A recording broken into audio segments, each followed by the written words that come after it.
So November 16th at Madison Square Garden, I fight Charles Oliveira. I will be put in a position where I'm the #1 contender, and then I will have options. I'll have 3 options. I will choose to finally, if Conor can get his house in order, I'll go fight Conor, or I go fight Islam for the belt at 155, which I think it's going to be Islam because he's going to fight Arman Saruki, and I believe he wins that fight.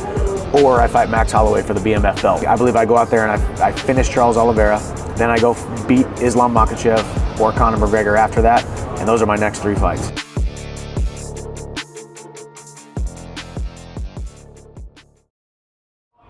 We've been through a ton together, ups and downs, all around. Let's talk about the very first time that I met you. I want to tell that story. First time that I met you, David Meltzer was like, hey, how come you don't have Michael Chandler speak at one of your events? I don't know if you even know this part. And I was like, Michael, the UFC fighter? And he was like, yeah, like, it'll be good. And that event happened to be that was like a money event. It's called Money Matters. Yeah. In Arizona. In Arizona. So we reached out and I was like, I don't know what he's going to say, like what it's going to be. And I walked up to you and you were like, hey, I'm Michael.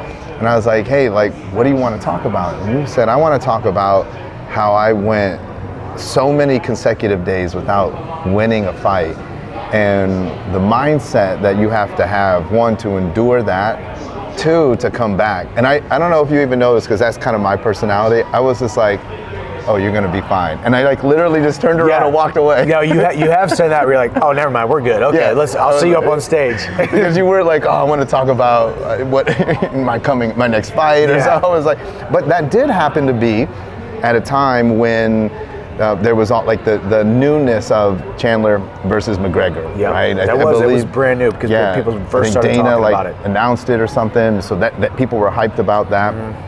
I want to go back though. 688, is that right? 688 days, yes. So it started with my first loss ever. It was a blessing and a curse, my coming into the sport. Like I won my first 12 fights and I finished like 7 or 8 of them or 9 of them in the first 2 rounds. I was very, very dominant. I won the world title. Yeah, knockouts or submissions, just absolutely steamrolling people. So I got used to winning very, very quickly, right? Which doesn't really reinforce longevity to be able to put yourself through long, grueling fights if you need to, right? So I lost that first fight to Eddie Alvarez, who was actually a rematch of the guy I beat him for the world title when I was 23 years old, right? Wasn't supposed to beat him. He was top 5 in the world. Steamrolled him, kind of, not really. It was back and forth, but I ended up finishing him.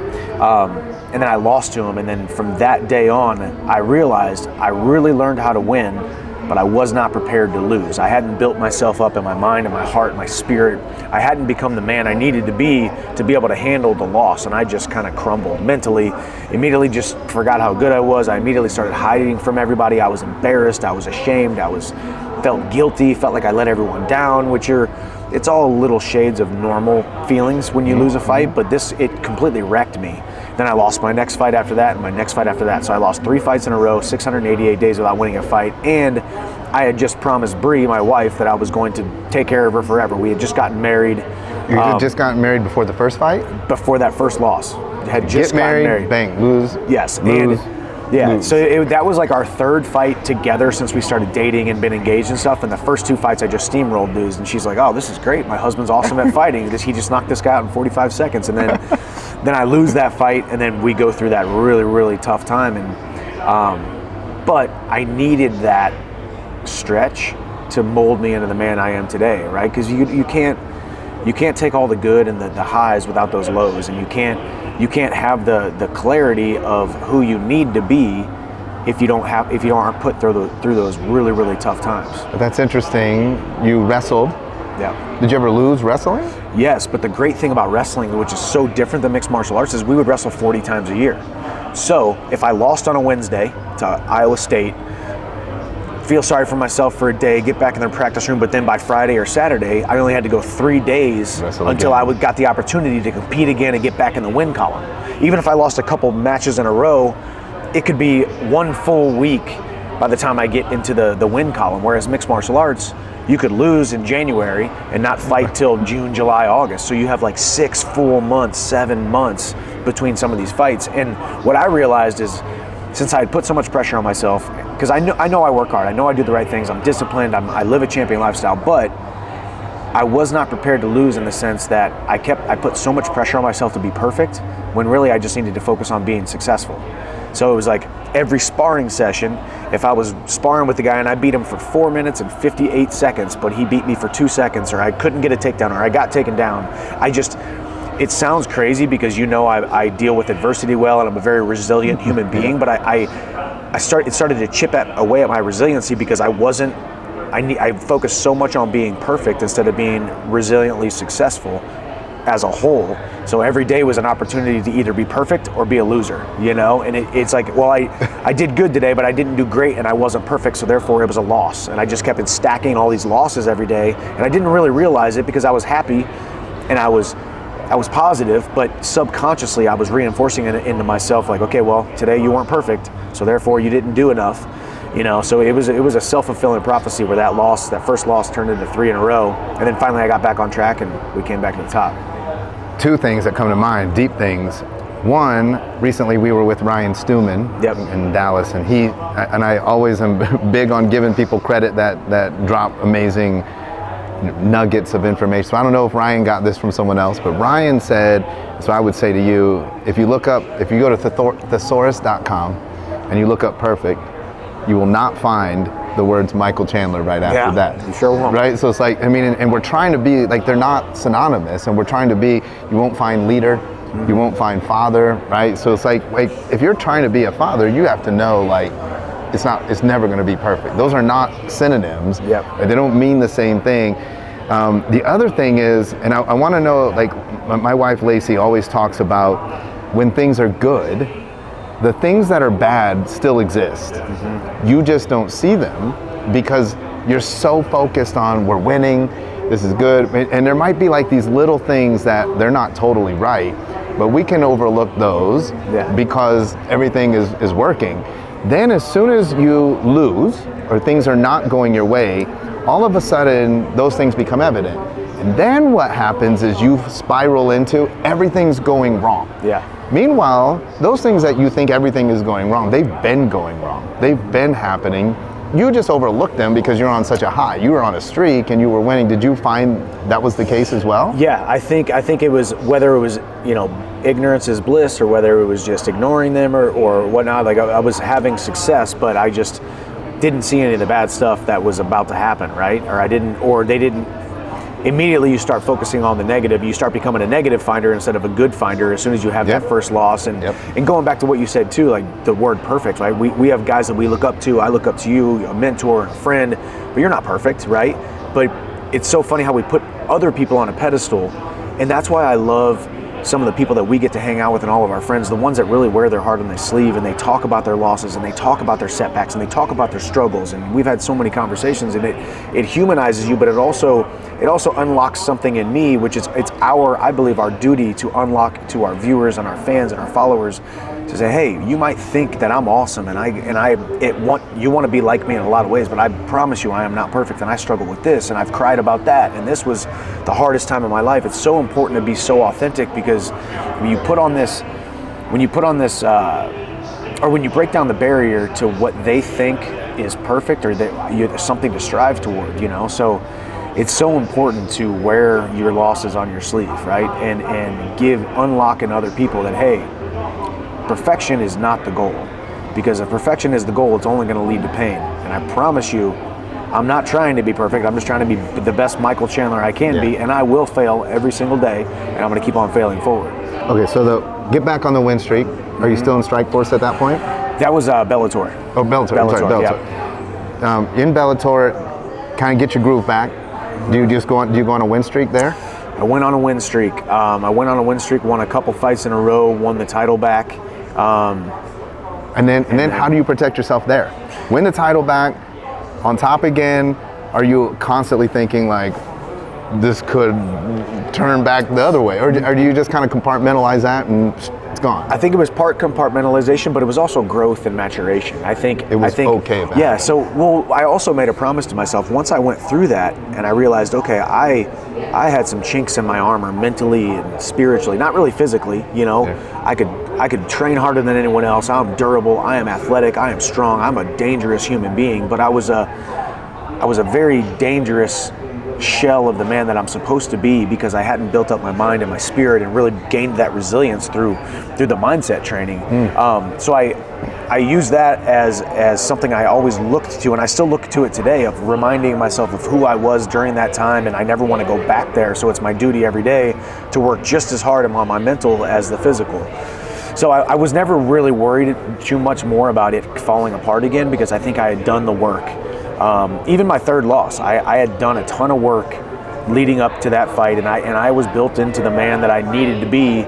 I just wasn't the guy on that night, and I lost again. But I knew, okay, I'm a different guy, and I am much more resilient. I'm going to get to my next fight, and I'm going to win, and I did. Well, that's interesting. Obviously, without saying names, do you ever, like you said, I'm a dangerous human being. You have all of the physical attributes in your sport. Do you ever look across and see another man that you're a dangerous human being, but you're fragile mentally? Could you see that in somebody?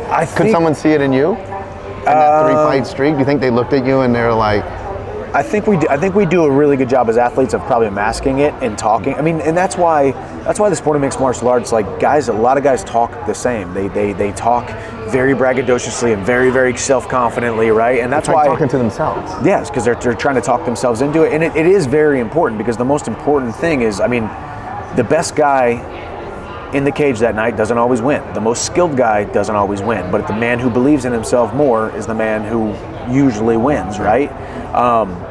But yeah, you can sense it, but I mean, man, at some level, you know, everybody I fought inside the UFC has been absolute. They're all studs. I've fought guys all in the top 5 basically, so they're all confident in themselves. They're live champion lifestyles. A couple of guys back in Bellator, I could tell, hey, you can tell that who I am and who you are is different, and I'm not any better than you as a human being, different. but I'm called to something different. Whereas when I got into the UFC, all those guys believe they could be world champion on any given night. So it's been a little bit different now. Come into UFC, but you managed to just, boom, shot out of a cannon. Yeah. What was that like? How different is it in the UFC? Like everything about it, it's the same, but it's different. How different is it? It's different. It's different because the entire world is watching, right? We're here at Doghouse and Resorts World. You guys can't see the TVs, right? Because can't show them, but like you got UFC over here on ESPN, you got UFC over here on ESPN. These guys are broadcasting outside of the sphere.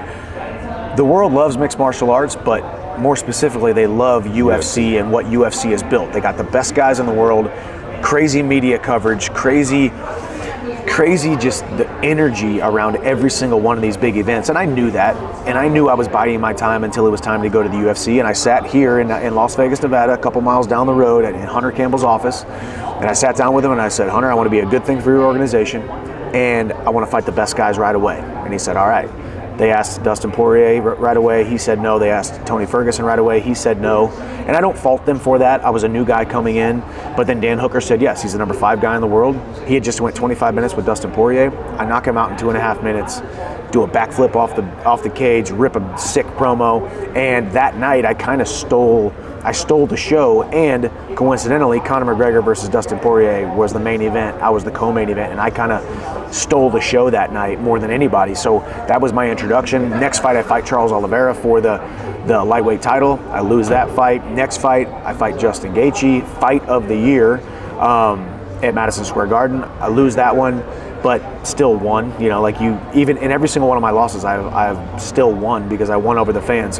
Next fight was the kick heard around the world, knockout of the year against Tony Ferguson, and then Dustin Poirier after that. So it's been a really awesome run, partly because I've gotten the opportunity with my fight style, who I am, my platform, how I operate. The fans love to watch me because I'm a guy who I'm not afraid to die on my sword, right? I will go out on my shield. And in a world where guys talk a big game, but then they go out there and point fight, I bring a different type of violence and action to the octagon that a lot of people are very, very interested to see on a Saturday night. So that's a good question. Like, I actually have to know this. one, I will say, I don't think I've ever told you this. In a world where social media, there's all these people, right? And you have all these fans, probably, I don't know, 90% of them, you don't even know who they are that are commenting. And whether it's on X or Instagram, Facebook, all over the place, everybody has an opinion. But one of the ones that I see that people say that I would love to know why is people say, Michael, you should adapt. You're a wrestler. Why don't you take these guys down? Why are you going to stand there and just go at it with somebody? Why is that? Is it style? Is it a? I think it's some people were born to fight and they were born for chaos, and some people shy away from the chaos, and I run toward it. So I think that's. But I know that's one of my gifts, because it's a gift. You have to have it, but you also have to learn how to curb it, because there's a certain amount of strategy that you need when you want to fight. But some of these guys too, they're not as easy to take down as a lot of people would think. I can go take down anybody in the world at 155 pounds. I'm 100% positive of that. But in the actual fight, setting wrestling shots up, putting guys up against the cage, picking them up and putting them down, and then sometimes I just want to go out there and sling leather, and it's worked well for me. You know, I got 31 fights, 23 wins, and a lot of finishes. Because when these hands land, guys go out, and sometimes you chase those punches, and you take a couple as well. So, is it going in? Is that the game plan, or is it like? No, the game plan starts out a lot more smart and strategic, and then all of a sudden the crowd starts then you're in there screaming, and I'm like, so it literally is. I hear you. Let's go. It literally is. So the people that are like, Michael, you got to wrestle. You got to take him down. You're like, I know that was the plan. Right. And then when I was there, they're right, and I'm willing to admit it. I think also, which is very interesting. You alluded to the Conor fight. Obviously, a lot of people who follow the sport. I had a fight booked with Conor June 29th. He pulls out 15 days before. But before that, I had a year and a half off outside of the octagon, about 13 months outside of the octagon, and it really gave me an opportunity to grow as a human being and grow as a fighter. And I think I fixed a lot of the bad habits that I had, because when you're just constantly going and constantly churning through these training camps, constantly churning through these big fights, constantly churning through these opportunities, you don't have a lot of time to change your mindset and work on skills. You're just like, I got to get to the next training camp, and we're going to work on these few things, and I am who I am, and we're going to keep going. This last training camp, I trained a lot differently and had a much different mindset than my fight prior to that. Having the time off was great. So I think I've grown, and I think people are going to see a different performance out of me, because my next opportunity is going to be very big, and we're going to take it to the top. Well, I want to talk about that opportunity, but I want to also talk to you about Conor. Mm-hmm. That whole drama. Was it 2 years? Not 2 years. It was, technically it was only about a year, because, we did The Ultimate Fighter on ESPN. So I got a huge amount of promotion because of 12 weeks on ESPN, the Ultimate Fighter reality show. Then I did my own reaction show while it, aired. I had a bunch of big guests on, Jelly Roll and Brantley Gilbert, Nate Bargatze, Russell Dickerson, and a lot of these guys coming in and doing this cool little analyst show with me. And then we were supposed to fight in September of last year, September of 2023. And it ends up getting pushed all the way to June of 2024, and then the fight ultimately gets canceled. So, it was very interesting, because Conor just brings a different amount of attention than anybody else. He throws out a tweet right now about anything, and the whole world retweets it, and he loves it. He loves the attention. He's an egomaniac. He's a narcissist. He is a crazy individual. So, being on the other side of that, and also being the professional that I am, not the guy who wants to be in the drama, not the guy who talks a lot of trash, not the guy who wants to be in the negative headlines, not the guy who wants to be in the disputes and negativity. It looked as though I was, rolling over, I wasn't in control, but sometimes self-control and patience are the two most important virtues that human beings can have. Yet sometimes it can look like weakness, when really I believe it's one of my biggest strengths, What does that feel like? Walk me through, how do you get told the fight is off? So the press conference got canceled. I was going to fly to Dublin Island. Press conference got canceled. Rumbling started. You're like, whoa. Yeah, rumbling started, and then the media started saying some stuff, and I'm like, hopefully this isn't true. And then a couple days later, I finally got the call from Hunter Campbell that, hey, he's injured. And, how many days out? We were 13 days out, 14, which is technically, like, I would have left 5 days later. You know, I would have left to go to Las Vegas here and get checked into my Airbnb and start my fight week stuff, which would have been a ton of media and stuff. So it was like 5 days before I would have left to Las Vegas. And what does that feel like? Does that feel like a loss in a fight? Does it feel the same, or does it feel different? Like what happened? He's like, hey man, Conor's injured. Yeah. Pulling the plug. The hard part is that we don't get enough credit for. Like the fact that people hate on us, and they're so toxic sometimes, and they say like the comment, like the fans and the comments, and and I'm convinced half of them are bot farms and like not real people. They're just a bunch of haters, but they don't give us the credit for the fact that we're risking injury every single day we train. Not just the fights, but every single day we train could be our last, right? Every single time we fight could be our last. And what we go through and the hardships we have to go through and the discipline that we have to have and the sacrifices of us, our wives, our children, our family, our business partners have to make. And then, so you're used to it and you understand you're never waiting every day for a phone call that your opponent gets injured, but you know that can always happen. So when it happened, I mean, I wasn't necessarily surprised. I've been here before. I've never pulled out of a fight. I've never missed weight my entire career or my entire wrestling career. Hundreds of wrestling matches, 31 fights. I've never missed weight, never pulled out of a fight. But I've had numerous opponents pull out of fights, 5 or 6 of them probably in my career. Have you ever fought injured? I've fought injured 5 or 6 times. 6 times. You know, and there was two times in particular that I should not have fought. 100% should not have fought. None of us have gone into the octagon 100% healthy, but there's definitely times where you're like, I am injured and I should not be fighting. But I just always said, hey, if I can walk to the octagon and I don't need physical assistance, I'm going to go out there and let it fly. Those two times, did you win? I won one of them and I lost one of them. And yeah, that one where I lost was a big mistake, but no big deal. It's all part of it. All right, so fights off. Here come the keyboard cowboys. Ha ha. I knew it. I told you so. Conor's never going to fight again. Chandler's just being used. What are you waiting for? You've wasted all of this time, and that has to play a toll on you. Is that? I mean. Yeah. I mean, I've been here. People don't want to read it, but I mean. Yeah. You know it's out there. No, I read it. I'm not going to lie that I read it. Unfortunately, but yeah. I mean. The delight that so many people had was interesting. Do you think it was delight because they were like, haha, Chandler, or it was delight because they were like, haha, Conor? Like, I know this guy's a joke. Unfortunately, the human spirit has continued to get bastardized and diminished over the last couple decades, and it's getting worse and worse. And people love to delight in other people's failures. A bunch of naysayers who are afraid to go out there and take their chances, the people who are unhappy with themselves, they're depressed, they're anxious, they're unhappy, and they hate themselves so much that they want to delight in other people doing what God has called them to do. And it sounds bad to say because I'm a very positive guy. You know me, I'm a positive guy, but I know that that's what it is. And there's a couple of guys in particular who are making YouTube videos, and you can look at them and hear the way that they speak, and you're just like, you hate yourself, and that's very unfortunate that you hate yourself. And I wish you would get help instead of just bashing on other people.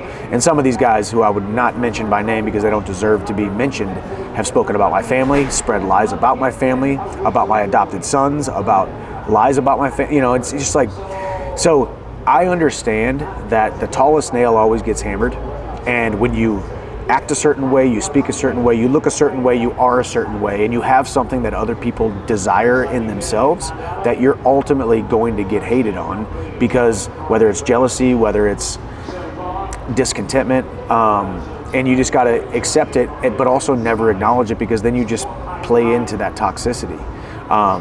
So I'm convinced a lot of the comments are a bunch of, like I said, bot farms and fake people and whatnot, but the ones that are real, They love to see people fail. They love to see people take chances that they never would have taken and say, I told you so. This is why I don't take chances. This is why I don't get outside my comfort zone. This is why I never left the county lines, because I don't want to fall flat on my face like you. Yet I'm living my dream, and I'm living my hope, and I'm living my passion, and I'm living my calling.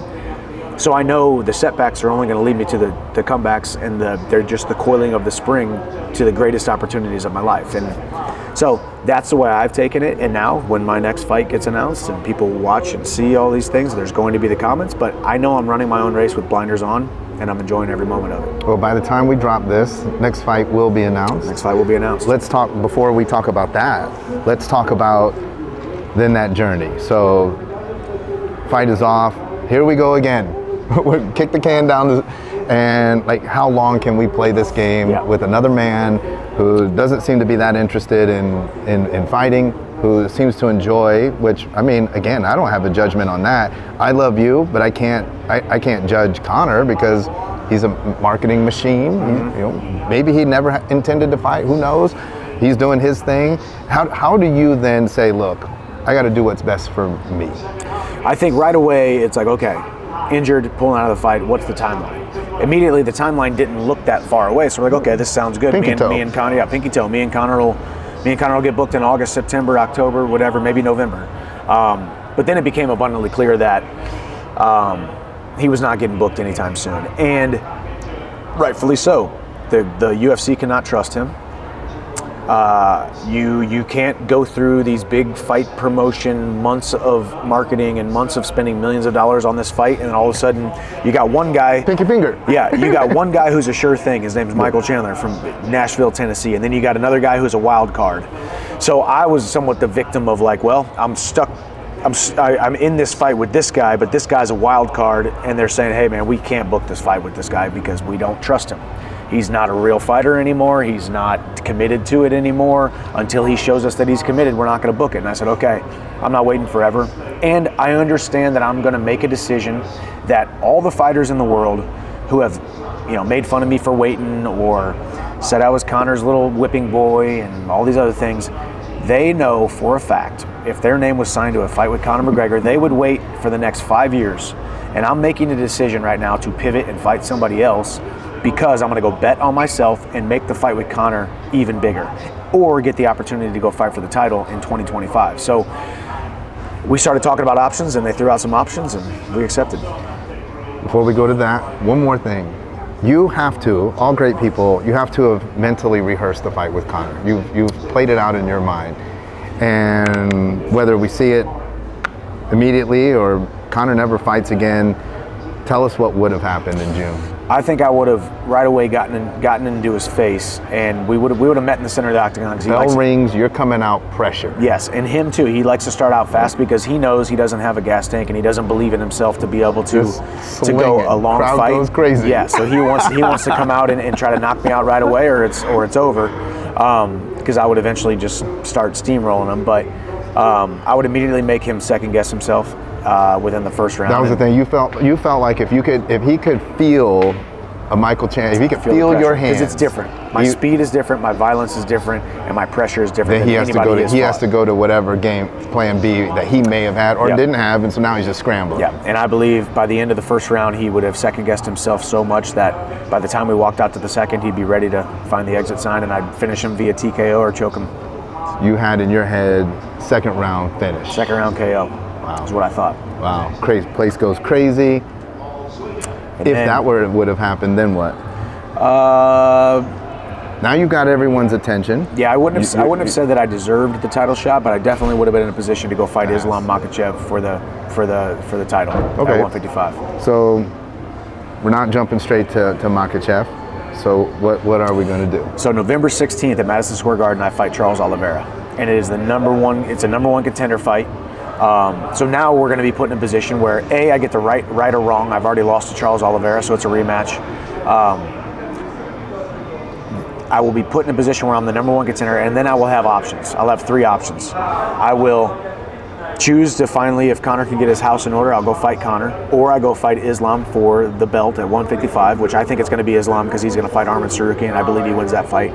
Or I fight Max Holloway for the BMF belt, which was during this whole debacle with Conor, when Conor pulls out, that was offered to Max. Max declined it, which I respect, because he wanted to go fight for the 145 title. Makes sense. You can go fight for the 145 title, win that, and have the BMF belt. So those would be the 3 options. I beat Charles Oliveira at Madison Square Garden, which I have now. This will be my 4th time fighting at Madison Square Garden. Every single time I leave with a fight of the night bonus. And I believe I go out there and I finish Charles Oliveira. Then I go beat Islam Makhachev. or Conor McGregor after that, and those are my next 3 fights. But here's what's dangerous. Nobody's seen you for 2 years, and you have been developing your skills, not just running on a treadmill. Yep. Do you feel like you have some surprises for? I do. I honestly feel like I've matured so much by having this time off. Everyone would think conventional wisdom is, hey, the more you fight and the more you train and the more you put time you put in, the better you're going to get. But I needed a little bit of time away from the sport, which I was training and I was always staying in shape, still working on MMA skills, but I wasn't constantly sparring and constantly grappling and constantly doing all these things because I needed to get the passion back. And I have the passion for the sport of mixed martial arts right now more than I ever have in my entire career. More than I did at the very beginning when I was just a bright-eyed and bushy-tailed little rookie when I came into the sport. So I believe it was the best thing for me. I believe I've got vengeance on my mind because I've already lost to Charles Oliveira, and I believe, I almost knocked him out in the first round. He beats me in the second. So it's got a great storyline. There's not bad blood, but there's a little bit of, let's recreate some history that we already have, right? Charles Oliveira is a perennial top contender. He's one of the most popular lightweights on the planet. He's a dangerous guy. Most submission wins in UFC history. One of the most decorated guys in the UFC. Maybe we won't have everybody telling you to take him to the ground then. Yeah, no, exactly. Although in the last fight I wasn't afraid to go to the ground with him. He took my back, wasn't able to finish me. So it was a fun fight. I respect Charles. He respects me. Every time I see him, it's, hey man, how you doing? God bless you. Hug it out type of thing. Obviously, there's a language barrier, so we don't sit there and talk for 5 minutes. But there's a mutual respect there. Charles Oliveira is an absolute stud, and I am excited to compete against him, and I'm excited to bet on myself. That's been a kind of a reoccurring theme over the last year or so, and it's just like in 2004, this young kid named Michael Chandler had some offers to these smaller schools. I bet on myself and walked on to the University of Missouri. It worked out. It became an All-American, became a 4-time national qualifier, became a team captain of the Mizzou Tigers. Then I went to the sport of mixed martial arts. I was in Bellator. I was the biggest name in Bellator, making the most amount of money, getting the most amount of platform in Bellator. But I had security, but I wanted something different, and I bet on myself in 2020 to move over to the UFC, leaving the relative security, and took a new road with a ton of risk, but a ton of reward, and that has worked out. So now, in 2024, I have this fight with Conor McGregor. I can wait it out. I can keep making money doing sponsor stuff, and I can keep making money with endorsements and keep making money with the businesses and stuff. Or I can keep going, or I can get back in the octagon and possibly lose the Conor fight, but also possibly make it 10 times bigger, or go fulfill my number one goal since I started this sport in 2009, which was to become the number one fighter in the world and UFC champion. All of that can happen, but it can't happen unless I bet on myself, take a chance, take a huge risk to go chase a big reward. That is betting on myself November 16th against Charles Oliveira. Ultimately, you did bet on yourself, but I also too, I think, as we talked, it's so important that I remember we had a conversation that it really struck me because you were like, look, Shawn, I know that you don't care, if I fight Conor, if I don't fight Conor, if I fight Charles Oliveira, it doesn't matter because it doesn't matter. You don't care if tomorrow I take a new coaching client or it doesn't, you're not like, what are you doing? But there's all that chatter out there. How did you decide, or how did you manage to separate that so that you're saying bet on myself? Is there any part of you that's like, hey, I'm going to show these jokers? Or is it truly like, this is the Michael Chandler era? I'm doing this just for me. I think it's a little bit of both. Me and Bree, I've got great people around me. Like you and I have had a lot of conversations about this. I respect you as a man and as a businessman, as a mentor. So it's like seeking wise counsel, and then also listening to the discernment of my wife, who she's got the most discernment I've ever met or never ever heard of anybody. We whiteboarded it all out, options and all different stuff, and felt really at peace about it. But then also part of it was like, maybe this was the way it was always supposed to be. Maybe this was an opportunity for me to be on this platform to, yes, not get this fight, yes, to wait around or have this public perception, to have maybe some people write me off, maybe some people say, maybe Michael Chandler's not as badass as I thought he was, he waited around and blah, blah, blah, only to come back full circle and them love me 10 times more. Everybody that wants to be Michael Chandler. Because of the way that I handled this whole opportunity. And I'm always going to have the naysayers and the critics, but I just believe that it now was always supposed to be this way, and now my title run starts November 16th, and it's a clear-cut road. I beat Charles Oliveira the way I think I'm going to beat him. I fight for the title next. And then that fight with Conor, like Chandler versus Conor, will happen at some point. It has to happen. We have to finish the Ultimate Fighter 31. We already signed a contract. He has more pressure on him than I do on me, because a lot more people have said he was afraid to fight me than other people will give it credit for, because I am a tough fight for Conor. I'm a scary fight for Conor. He could fight anybody in the entire world, but his mouth signed on a check that his butt couldn't cash when he realized, oh shoot, I actually have to fight this guy. He was great for the Ultimate Fighter, but man, oh, now I actually have to fight this guy. So it'll be very interesting, and Chandler versus McGregor will happen at some point. Chandler versus Islam Makhachev will happen in 2025. I will be the UFC champion in 2025, and I think that's the way it was always supposed to be. I love it. You're such a stand for people. I hope that people will truly understand. You know, I was even thinking, like, you were never fired, but like, you know, getting that call, like, we're not doing the fight, it's kind of like being fired. Yeah. But imagine, like, for all the, you know, all the people online, like, if they had to put, like, I was fired today, and then all these people were like, I told you. Or I was broken up with, or I worked on this huge presentation and I got another no. You know, we went to this investment meeting and they said no again. Like, all of these little failures, but imagine it was put on social media for all the world to see. And there was a million people commenting, making fun of them. Yeah, I told you. But also that's been a reoccurring theme too. And this is what I do every single time I fight. Win, lose, or draw. I'm usually going on some kind of podcast or platform. A lot of times it's Bussin' with the Boys because they're in Nashville, and I'm like, hey, I'm going to go out here. I'm going to talk about this, especially when I lose, so I can talk about it, put it out there, and let it take the control away from me. If you don't talk about it and you hide from it, it has so much control of you. So I think that's what we need to do as human beings. When we have these failures, we have these setbacks, our first instinct is, okay, look around. Did anybody see it? Okay, hopefully nobody saw this loss, or because I feel embarrassed, when really it should be, hey, can I just tell you about this loss I just had, this setback I just had? Can I tell you about something that's bothering me? But then just by me saying it to you, somebody I know, love, and trust, it takes away that power. And then you're ultimately going to breathe life into me. And then all of a sudden I wake up the next day thinking, you know what? Actually, that loss, that setback, that failure wasn't that big of a deal. Now I can move on and move forward. Yeah, well, I hope that speaks to a ton of people. Ultimately, fans want to see you win. But ultimately, whether they're on your side or they're on your opponent's side, everybody can learn a lesson in life by watching. Last thing too I want to tell you, because I mean, and I've shared this with you before, it's interesting when we were talking about, like, the people, like, kind of piling on.